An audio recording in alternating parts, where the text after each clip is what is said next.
You've got shit. I've got shit. We've all got shit. So let's therapize that shit with your host, me, Joy Gerhard. Joy Gerhard.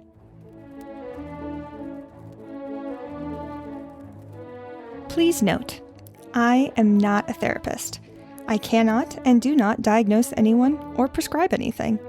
This is just me, someone who struggles with mental illness, emotions, and intrusive thoughts, sharing what's mental illness, emotions, and intrusive thoughts, sharing what skills I've used and how I've used them. Also, trigger warning, in this podcast, I talk about sensitive topics including mental illness, suicidal ideation, self-harm, rape, childhood sexual assault, trauma, and more. My health discretion is advised. If you're new to the podcast, some context for you. I've gotten a ton of value out of doing group therapy and watching others process their shit. In group, I can see other people's patterns and behaviors much more clearly because they aren't my pattern line. It's such a relief. I want to share this relief with you via this podcast, wherein I practice skills while actually in the thick of shit.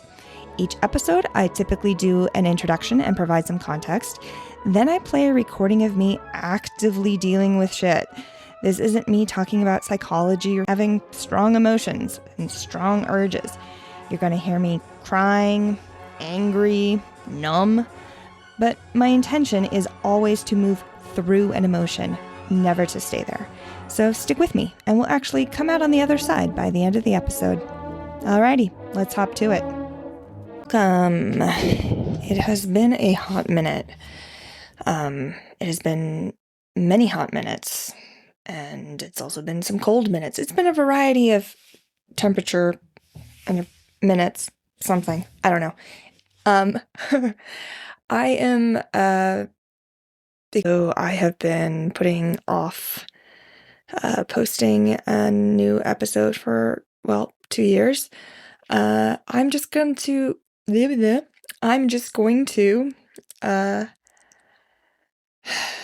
post this as it is. I'm not going to go back and edit it.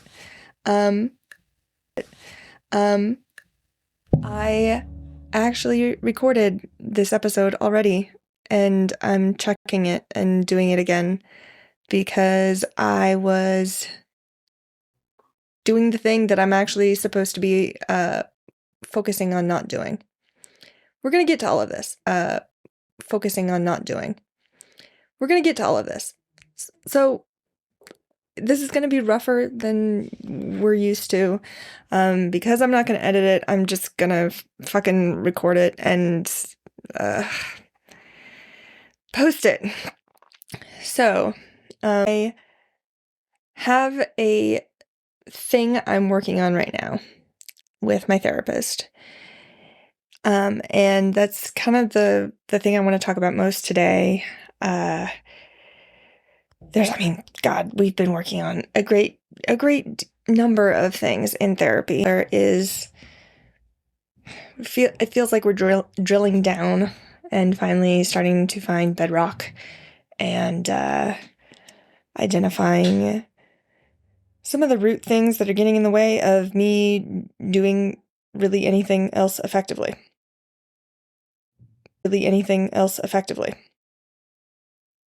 Why am I talking around this? Why not just talk about the thing? So, it's because I'm having the thought that I really should give you guys some context as to what's been going on for the last 2 years. So let's just do that real quick. I think when last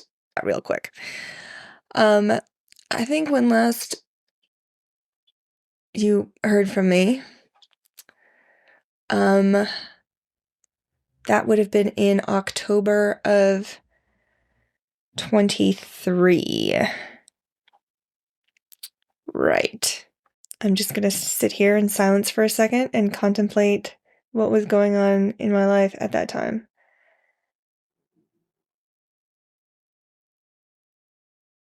Yes, okay. So I had been working on the remodel for my folks' house. And tearing all 3 bathrooms down, turning a thing that was not a bathroom into a bathroom, a laundry room into a bathroom, and then taking the other 2 bathrooms in the house and taking them down to the studs and replumbing the whole thing with new type of plumbing, and down to the studs and replumbing the whole thing with new type of plumbing and electrical and all new fixtures and new tubs and shower pans and shower walls and flooring and, subflooring for that matter, and a whole host of other things.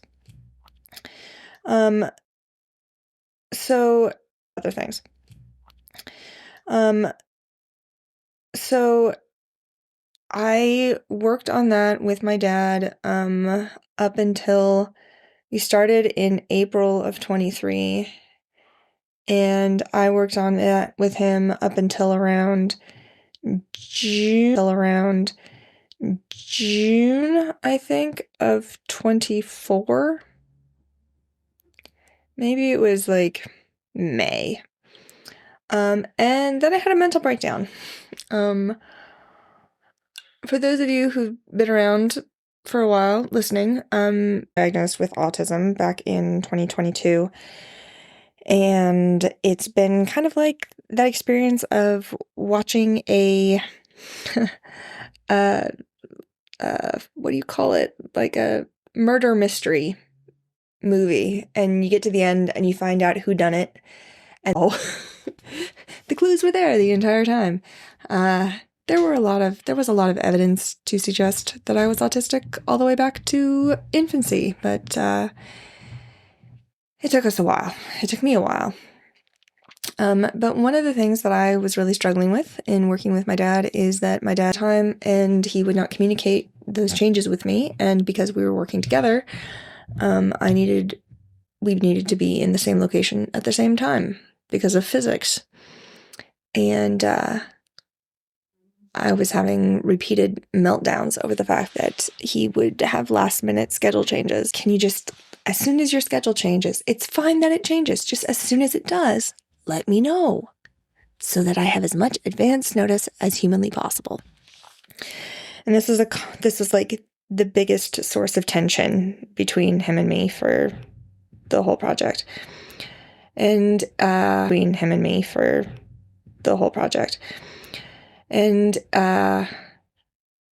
after requesting this over and over and over again for over a year, I finally couldn't take it anymore and told him I can't keep working with you. So I stopped. And he and my mom kept going for a little bit. On their own, very, very, very slowly, because it was, again, working around my dad's schedule. And then in, I think it was July of 2024, they asked me to move out, find a job and a place to live. I was able to, I put in a ton of effort to try to find a job in those 2 months. Applying job placement services, especially those that focus on supporting folks with autism. And ultimately, I was unsuccessful. I'm still unsuccessful. So I went back to my folks and negotiated, hey, I'll go back to working on the household project.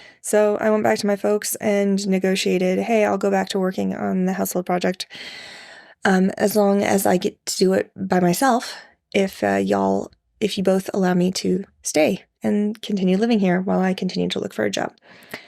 So they agreed to that, and so I continued working on the bathrooms and the laundry room, and then replaced all the doors in the house, which meant also, painting them all and putting up trim. This is all incredibly boring. Electrical in the walls and new flooring and new drywall and new paint and just, a shit ton of things. And I continued to look for work. I'm still looking for work. I contacted an autism career nonprofit that helps folks with autism find jobs. And I've been volunteering there, kind of as a trade of like having them help me find a position.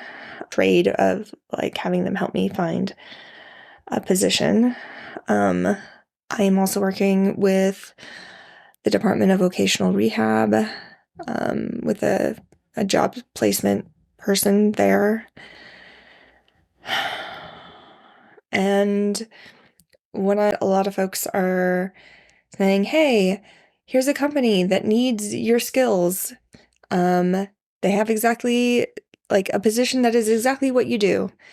But then it doesn't meet any of my accessibility requirements. And then when there are companies that would meet my accessibility qualified for, or, they have no need of my skills. And my skills are primarily in graphic design, specifically document design, and ideally science, if science is involved. Communicating data and very technical information, making it accessible to a broad audience. Blah, blah, blah. So graphic design, but also like data organization, and I love seeing data and displaying data and statistics and all that fun stuff.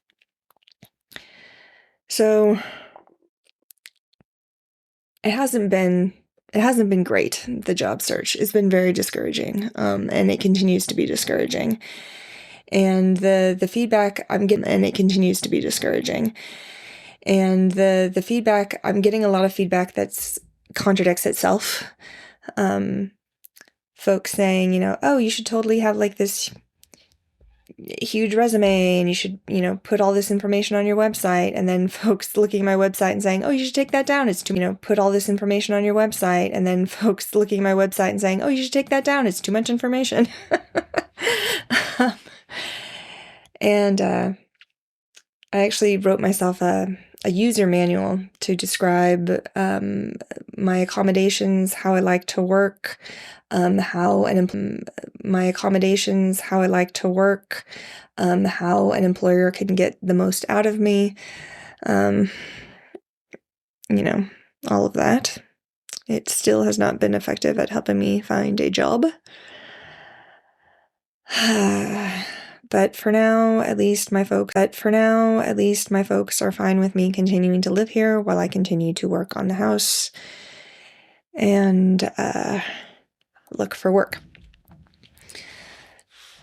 Other updates. My former partner moved back.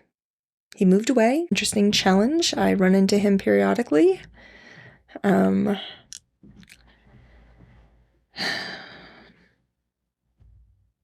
Depending on the day, sometimes that goes better than other days, which I guess is true of all things for all people everywhere, always. A challenge in some ways. Which brings us to like mental health stuff. So one of the things my therapist and I have kind of uncovered as we've been working on me and my life, gotten in the way of me coming back and posting a new episode, is that I've been it turns out I have autism, and I have very rigid thinking. I tend towards kind of like all or nothing, black and white thinking, and there are ways that DBT, which is my modality of choice. I didn't do my little disclaimer at the beginning. Oh, let's do it now real quick. Hang on. Please hold. And you're going to hear all the sound effects of me moving around because I'm not editing this, and this is all staying in. Doop-a-doop-a-doo. Where are you? Am I going to get demonetized? I'm not monetized. I've never been monetized, but podcast summary. There we go. Okay. My little disclaimer.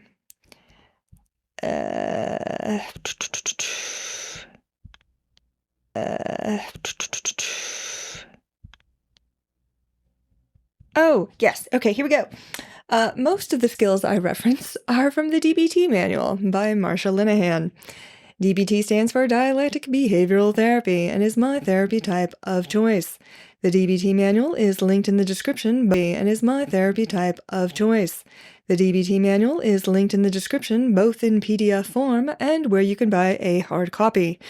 Whenever I'm quoting the DBT manual or really anyone else's work other than my own, I turn on reverb so that I sound like I'm in a bathroom of some kind. Reverb so that I sound like I'm in a bathroom of some kind. Not going to be doing that in this episode because I'm not going to be quoting anybody.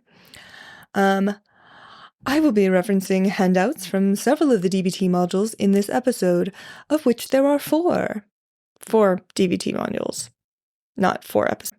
4 DBT modules, not 4 episodes. This is just 1 episode. Anyway, mindfulness, interpersonal effectiveness, emotion regulation, and distress tolerance. So when I mention a handout that I'm reading from, I'll say something like, this is from Interpersonal Effectiveness Handout 5, or whatever, so you can... That's enough of that. So DBT was the therapy modality that I was introduced to by my very first therapist. I was doing talk therapy, and it was becoming apparent that talk therapy was not adequate and that she was bringing you. But because you're self-harming, you need more support than I am equipped to provide you with. And DBT is usually a more... I can text my therapist during additional coaching throughout the week if necessary, either in the form of a quick phone call or a quick text exchange. And my regular talk therapist was not available for that. So she referred me to a DBT group and also an individual DBT therapist. And that is when I started doing exposure therapy, prolonged exposure therapy through DBT. And DBT at that time, when I discovered it, it felt like the fucking holy grail. It felt like the fucking holy grail. It felt like it's a fucking manual. It's like a big ass book of here's how to do shit step by step. And it's almost like I have autism and I really need detailed instructions. Because a lot would talk about, practicing mindfulness and practicing acceptance. And I'm like, but how? Physically, what do I do? And the DBT manual has all of that. It has literal step-by-step instructions for how to practice various types of emotion regulation, blah, blah, blah. So I really gravitated towards it, immediately. And I wouldn't say I became an acolyte or a sycophant. But it really resonated for me. And as I've been working with my current therapist, who is also a DBT therapist, we are starting to find... It's like when I started DBT, it hit all the low-hanging fruit. The easy... Not easy, it wasn't easy, addressed by DBT without a lot of alterations of the skills. Those things in my life were addressed by DBT without altering the skills. And now we're left with the things that are kind of resistant to DBT. And there's some skills that I've noticed, and my therapist noticed and has made me aware of it. There's some skills that have been making things worse, or that really just don't work for my brain. And I had what one might call an existential crisis. And I think, I'm sure I've talked about this on the podcast before, that I grew up evangelical, and I hadn't realized that I kind of applied that dogmatic I'm sure I've talked about this on the podcast before, that I grew up evangelical and hadn't realized that I kind of applied that dogmatic fervor of this is the answer to DBT. So when cracks started to form, or fervor of this is the answer to DBT. So when cracks started to form, or rather, some things just weren't helpful. And there were a bunch of different behaviors that I was experiencing, and not behaviors having, that we couldn't quite figure out how to make DBT help with. And that kind of caused a crisis of confidence, crisis of faith, whatever you want to call it. I've been unpacking all or nothing thinking ever since, and I'm still in the process. But it's also made it hard to come back to the podcast, because I talk about DBT a lot in the podcast, and it's really fucking helpful. It's still really fucking helpful. It's extraordinarily helpful. And I didn't know how it helped, and that there were areas it couldn't help with. I didn't know how to hold both of those at the same time. And for those who are new to the podcast, that's a dialectic. Two seemingly opposite things can be true simultaneously. And the D in DBT is dialectic thinking to dialectic behavioral therapy, and I did not. I'm working on it now. But that's part of what's made it hard to come back, is because I guess I have the thought that unless something is completely without problem, I cannot recommend it or display myself using it. That's the concern I have. And I'm also, I've been on a very long journey of unpacking the ways that Western psychiatry is harmful as well. And all of the gaps that it has, the way that it reinforces capitalism and white supremacy, and ableism,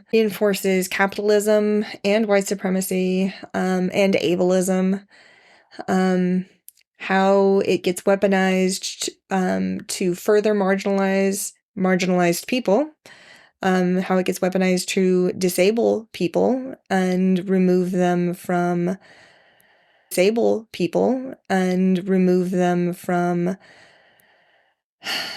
remove access to a bunch of shit, access to minimum wage jobs, for example. It's legal to pay disabled folks under minimum wage. There's a bunch of shit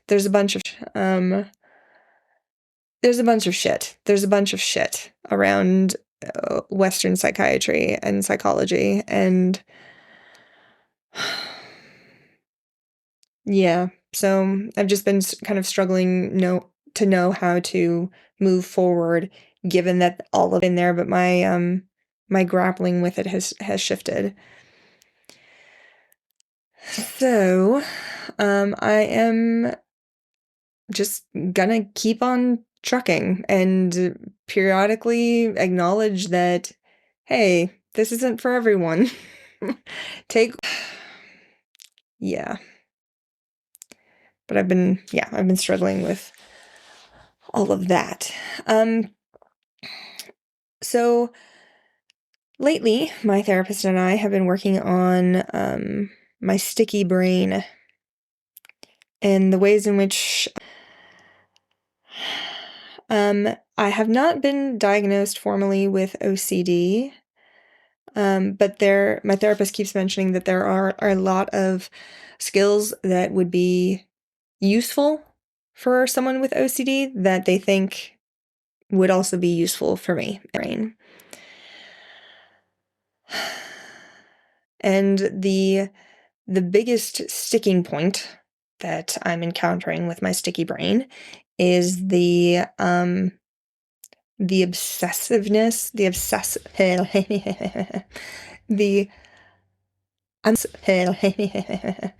I'm obsessing over thinking I'm causing harm to other people. Mostly that I'm manipulating them. That sharing how I'm feeling is a manipulative tactic. That displaying any emotion manipulative tactic. That displaying any emotion is manipulative. That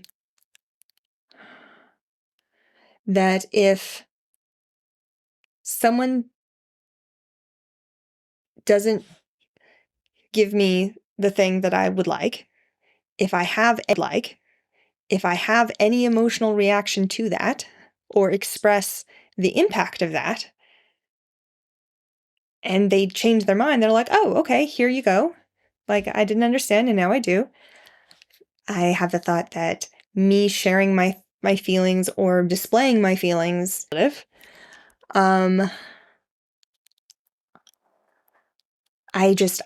churn about this constantly.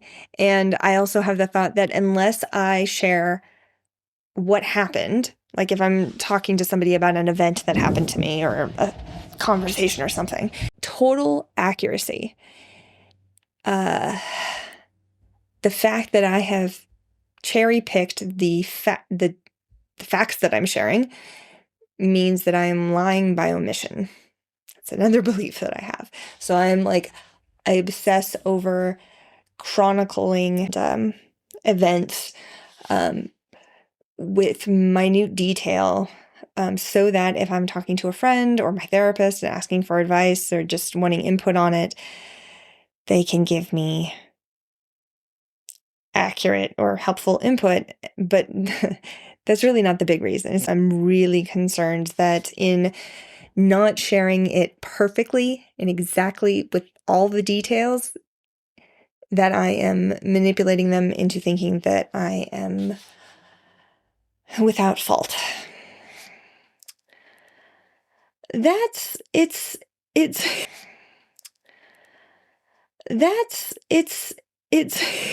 a lot. It's a lot. This came up recently. I started seeing somebody new in just the last couple weeks, and a lot of unresolved shit from previous relationships and a lot of trauma stuff that I thought I had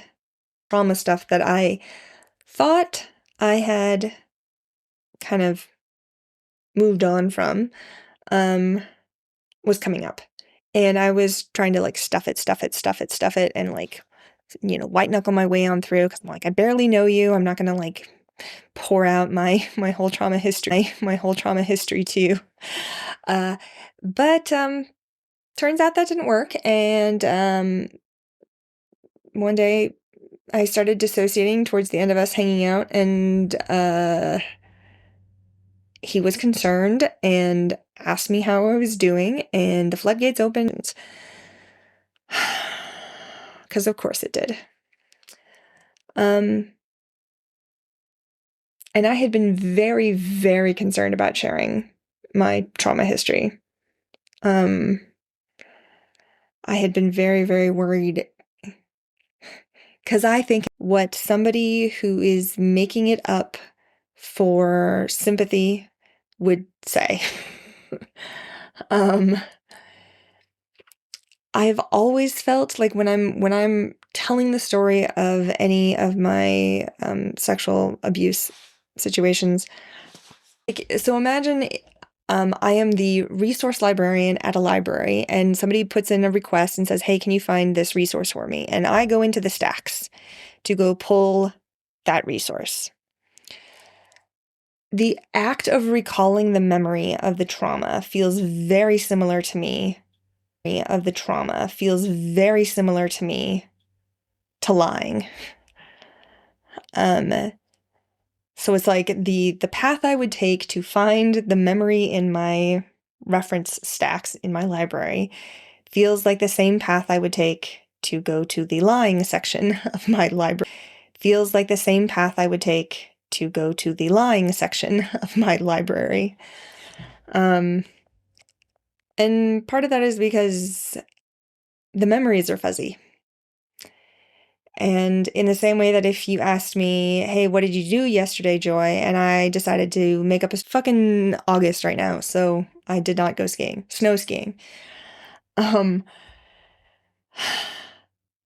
like how it feels in my brain if I'm making up a story of, oh yeah, I drove up to the pass yesterday, with some friends and we rented ski slope, but then kind of moved up and was actually able to do some green trapezoids.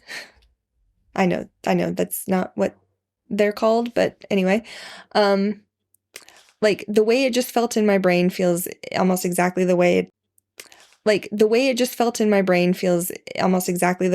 it feels when I'm recalling a memory of one of my rapes.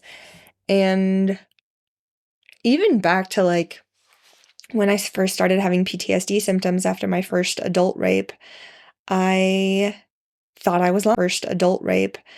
I thought I was lying. I thought I was lying constantly. I thought I was making the whole thing up. And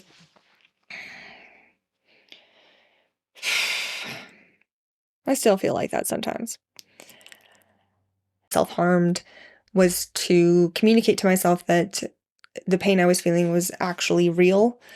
And mostly was to communicate to myself. I would say it's 90% to myself and 10% to other people. Because it has turned into an ancillary benefit of that it's a thing that convinces people that, oh my God, this is serious. You do really mean it. Yeah, it's not a great situation. It's not a great situation. It's not great that that's what it took for people to believe me, or for me to believe myself. But yes, so sharing the story of my adult rapes feels very made up. And then in addition, sharing the story of my breakup with my former partner also feels very made up. It feels like I'm purposefully leaving out my own and making him look like a bad guy, for the way that it ended. And so I keep having the thought, like, I don't know how to talk about it. I don't know how to share either of those stories in a way that leaves me thinking, oh, I'm totally not thinking that I'm the poor innocent victim in any of these cases. And it's complicated. Of course it's complicated. But this is one of the areas that my brain is really, really, really, really, really sticky around. Folks about like what I'm encountering with my job search, telling them what's going on, and certainly emoting in front of them about it also feels very manipulative. It feels like a thing that a person would do, to convince their parents not to kick them out. And two things can be true at the same time. I very much don't want my parents to kick me out. And I am utterly stuck around finding a job. And very discouraged and keep trying and keep trying and keep trying. So I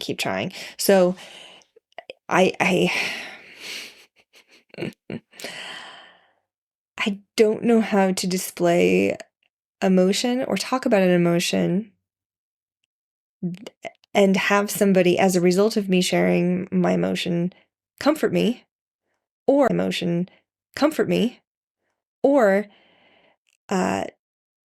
change their behavior towards me. I don't know how to do that and not think I'm manipulating the ever-loving fuck out of them. Now, my first, and I think I've talked about this before, that she really didn't like that word because she's like, Joy, we learn how to get our needs met. If right now you're sitting at home by yourself, like scrolling on your phone, and you're, hey, I could use some help with, this essay I'm writing, and you change what you're doing to go help them, your friend manipulated you, like in the true meaning of the original word manipulate, of like using word manipulate, of like using your hands, that's where the man comes from, of manipulate, to change a thing.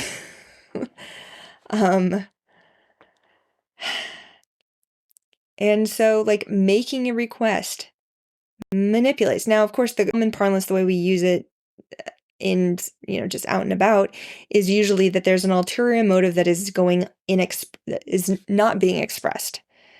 I'm trying to get something from you without telling you what that thing is. And right. Sorry, I just spaced out for a second.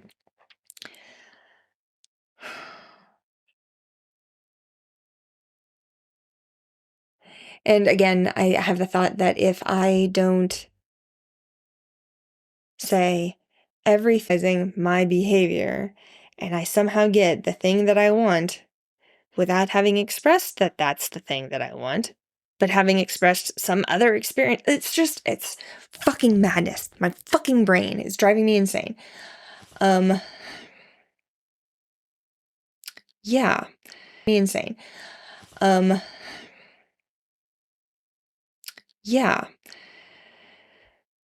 So my therapist has started to talk to me about response prevention techniques. It's exposure and response prevention, ERP, which is a suite of techniques to address OCD behaviors. Where basically you do the thing that's going to trigger the obsessive compulsion. And then you stop yourself from doing that. So in my case, I obsessively am asking, like, do you feel manipulated by me right now? Like, are you sure you're okay with this? Like, you're actually making this choice of your own free will. I apologize a ton. And of course, apologize a ton. And of course, apologizing just reinforces shame and communicates to my brain that I've done something that is worth apologizing for. So today, the conversation with my therapist was that I need to notice when I'm having the urge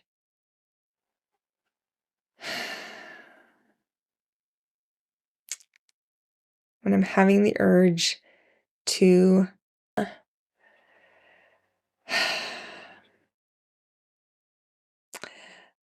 I guess let's take a step back. I'm supposed to notice when I'm having the concern, oh my God, I'm being manipulative right now. And to notice what urge accompanied to do, and then to not do that behavior. Which sounds really fucking simple. It feels like lighting myself on fire. Like I had recorded an hour-long episode just a few hours ago and posted it. And for the 4 people who downloaded it already, I'm sorry, delete it, and or you mean I'm sorry, delete it, and or you mean you can listen to it. There's 4 people, who cares? But in the very brief time between when I posted it and then when I thought about it, I was like, no, because I think what I had done in my first version was over-explain the fuck out of myself. My first version was over-explain the fuck out of myself, which is just reinforcing that I have to communicate every single detail with perfect accuracy.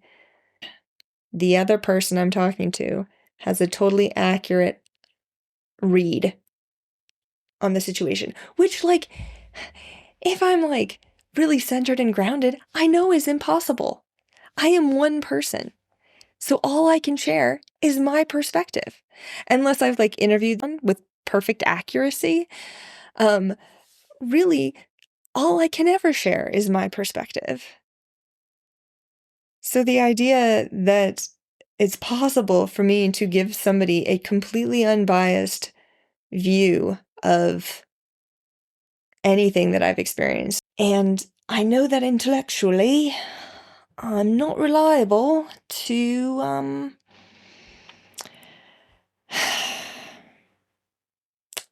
behave from that from that knowing, I guess.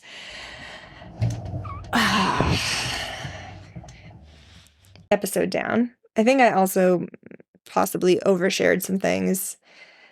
There's some things that let me try again. One of the kind of true north, the guiding light direction things of this podcast for me is that I never share any direction things of this podcast for me is that I never share anything on the podcast that I haven't already shared with the person I'm talking about. Like if I'm talking about a conversation with a friend or, an argument with a family member or whatever, like we've already talked about it. We've already talked about it. None of my friends listen to this, and that's not true. My sisters listen. Some of my family listens. But I don't want anyone ever finding out something that I haven't told them yet on the podcast, like about the relationship they have with me, on the podcast. And I don't think I honored that on my first recording of this either. I think there's some things that I shared that was like, oh dear, that should not be for public consumption yet until I mention that to that person.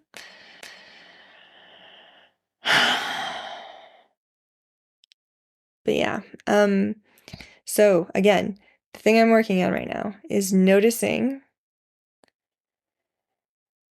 when I'm having the thought that I'm manipulating somebody, noticing the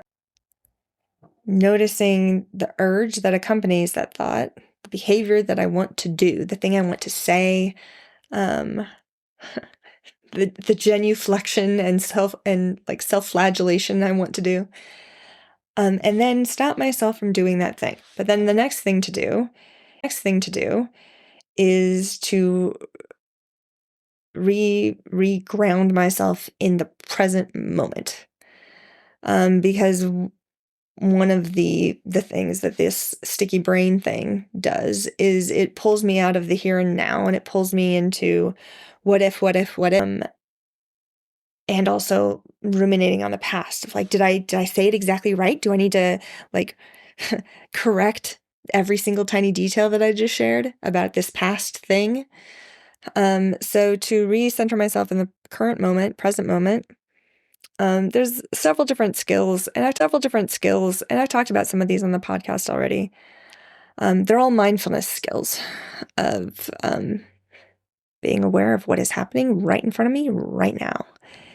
And if you want to follow along in the DPT manual, it's mindfulness handout 4, which in the DPT manual, it's mindfulness handout 4, which is taking a hold of your mind, the what skills, That's the what you do when you're being mindful, which is observing, describing, and participating.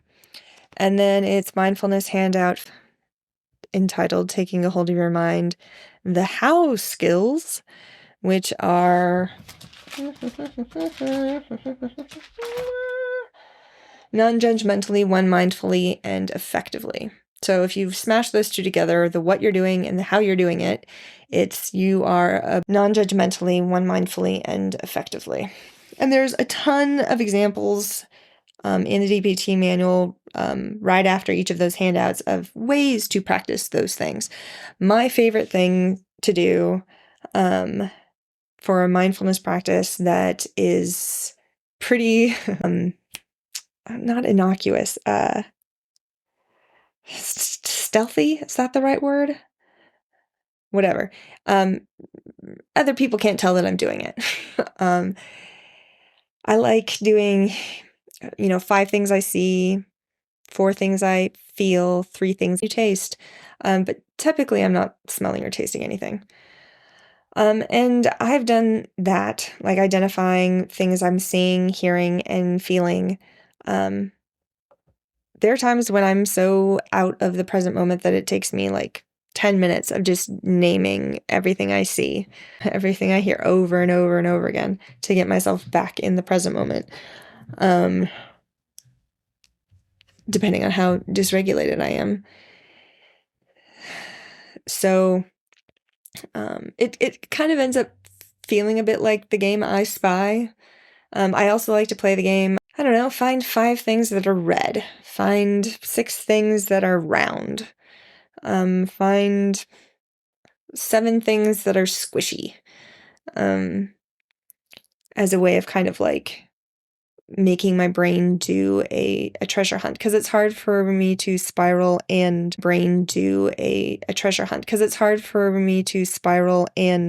do that at the same time, because typically when I'm spiraling, I'm either focusing on past events or I'm what-ifing about the future, and it's hard to count the number of red things in my room while also thinking about the past or what-ifing about the future. So those are kind of my favorite mindfulness exercises to use. And then as a distress tolerance, like when the urge is really, really, really strong, I like to do box breathing. So I'm getting back into practicing that. I know a lot of folks just like, breathe in, breathe out really slowly. But typically like hyperventilation for me. So I like to do a box, which is equal counts on all 4 sides. So in for 10 seconds, hold for 10 seconds, out for 10 seconds, hold for 10 seconds, in for 10 seconds, hold for 10 seconds, out for 10 seconds, hold for 10 seconds. Each side can be like, you can do it for 5 counts on all sides, or 3 counts on all sides, or whatever. And it has also been recommended that folks breathe out longer than all the other sides. So that turns it into not a parallelogram, Joy, a lampshade, where the out breath is a longer side than the other 3. So that is what I'm going to be working on. And I think the arena where I'm going to end up using it a lot is with this new person that I'm. God damn it. I'm so annoyed that literally I keep having the thought that literally sharing anything about myself, like any emotional thing about myself, is manipulative. What the fuck, brain? Like, what the fuck you doing? And my therapist points out that all of this obsessive, like, rumination, is in service of seeking out,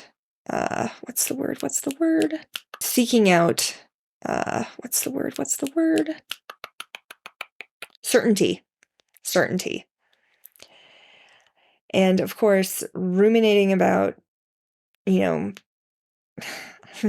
trying to make something certain, and then like make something certain, and then like doing behaviors to try to make a thing certain, it actually doesn't make me any more certain.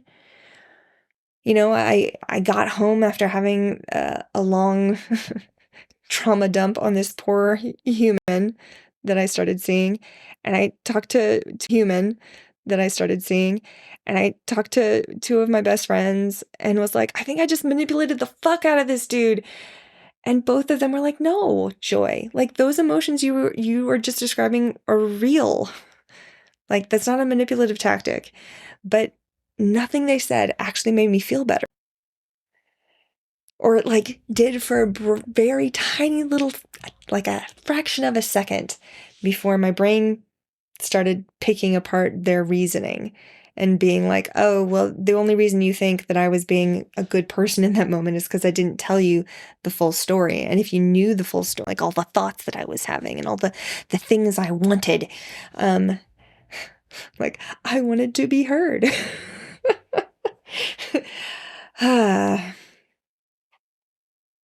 Yeah, but ruminating on that gets in the way of me practicing acceptance that I am uncertain about the impact that I have on other people, and I'm uncertain about how they feel around if I'm manipulating them or not.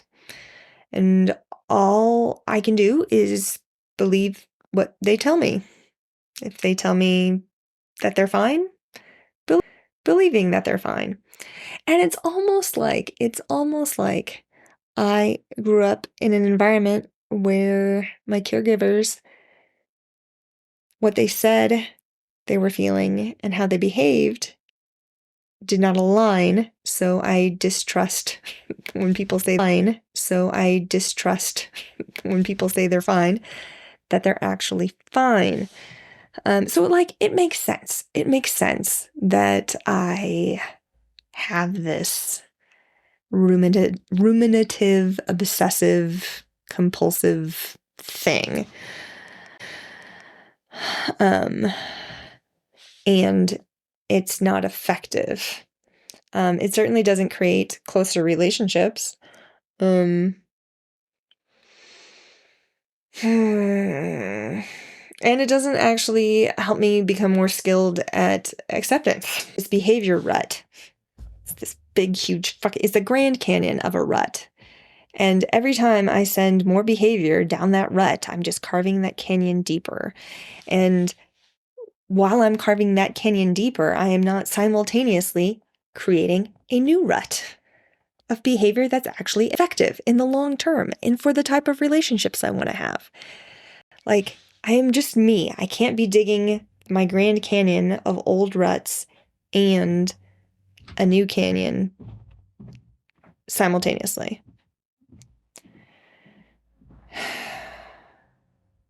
Sit down my Grand Canyon.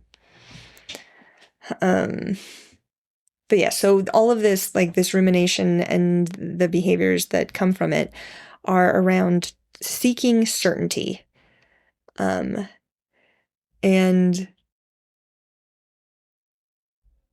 by seeking certainty, I'm not accepting that, fuck it, some things in life are uncertain.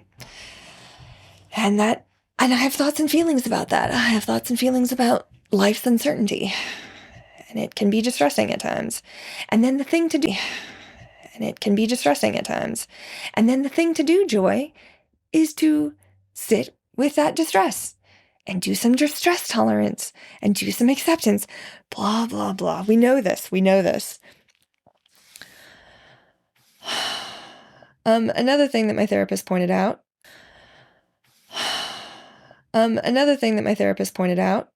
is that, well, they were describing the way that I like obsessively compile proof that I feel the need to, like, after having a conversation with somebody, I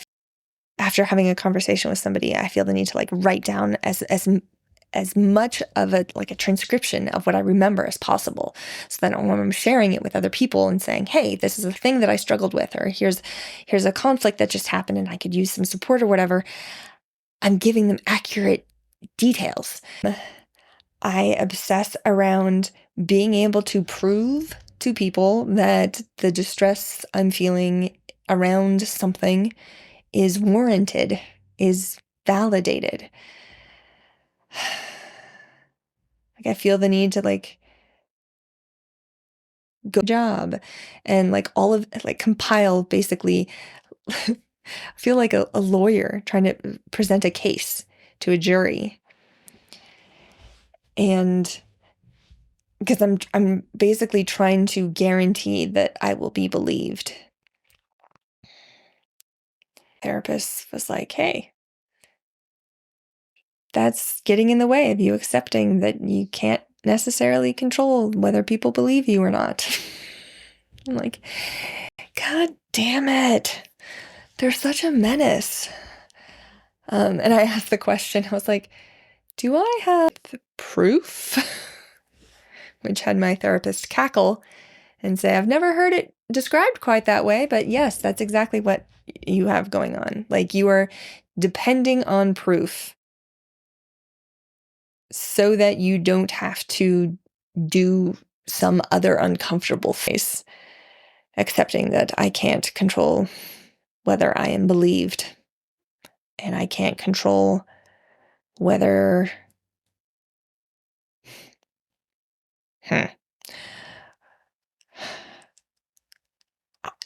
I can't control whether I'm believed, and I'm believed, and I won't always know what my impact on someone else is.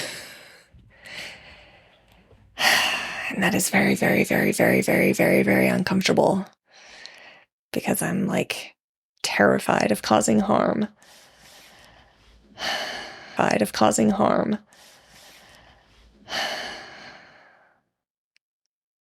So yeah. So those are the things I'm working on. I'm going to be getting back to podcasting regularly. And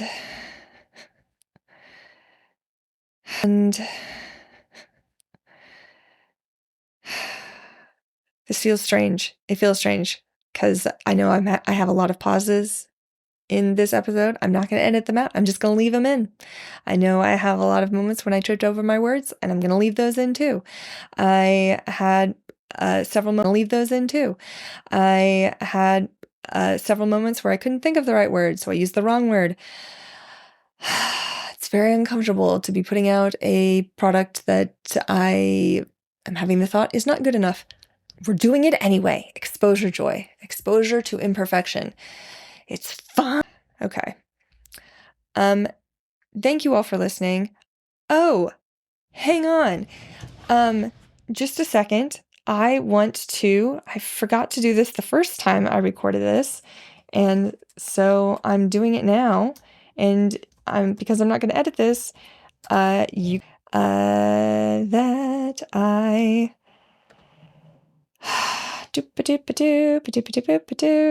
get to listen to my whole music, please. Just hang out and wait for me. It's coming. Where are my things? I'm sure you're just over the moon about this. Oh, I see what my problem is. God damn it, Joy. I'm really annoyed right now. And I'm sitting. This is I'm having all sorts of judgments and the urge to apologize. Oh, look, there it is. Okay, fantastic. Okay.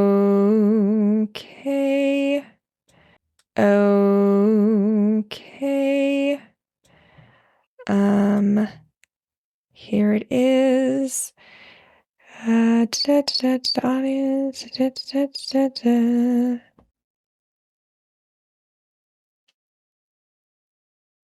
Okay, splendid. All right. I want to give a big shout out to my Patreon supporters. And to express gratitude for the folks who have stuck with me, for my 2-year stuck with me, for my 2-year my 2-year sabbatical.